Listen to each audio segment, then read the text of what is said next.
નમસ્કાર, YNN ન્યૂઝમાં આપનું સ્વાગત છે। સમાચારમાં વાત કરીએ તો વાઘોડિયા વિધાનસભાની MP વસાહત ગુતાલ વિવિધ પ્રાથમિક સમસ્યાઓને લઈને મામલતદારને આવેદનપત્ર આપવામાં આવ્યું હતું।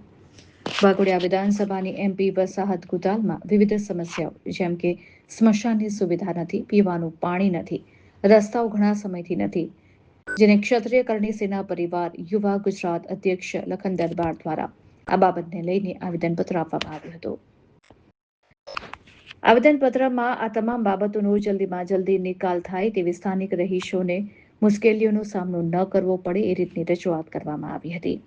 સાથે જ ભારે સૂત્રોચ્ચાર સાથે AM પરમાર મામલતદારને આવેદનપત્ર આપવામાં આવ્યું હતું। રિપોર્ટર રાહુલ રાજપૂત।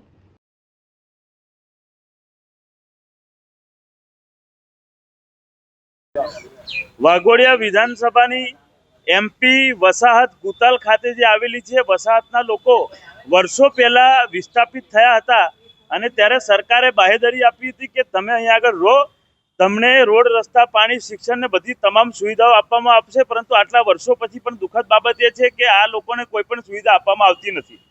સ્મશાનની સુવિધા નથી, રોડ, રસ્તા, પાણી, શિક્ષણની યોગ્ય સુવિધા નથી, તેમજ આ તમામ લોકો વીજળી બિલ ભરે છે વાઘોડિયામાં, અને જ્યારે સર્વિસ કે કંઈ પણ ખોડખાપણ જ્યારે વીજળી વિભાગમાં થાય ત્યારે રિપેરિંગ કામ પંચમહાલમાંથી કરવામાં આવે છે।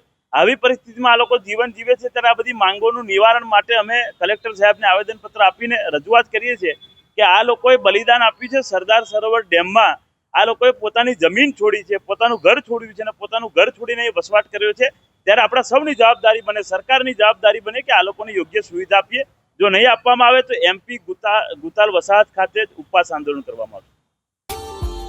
Subscribe now and press the bell icon.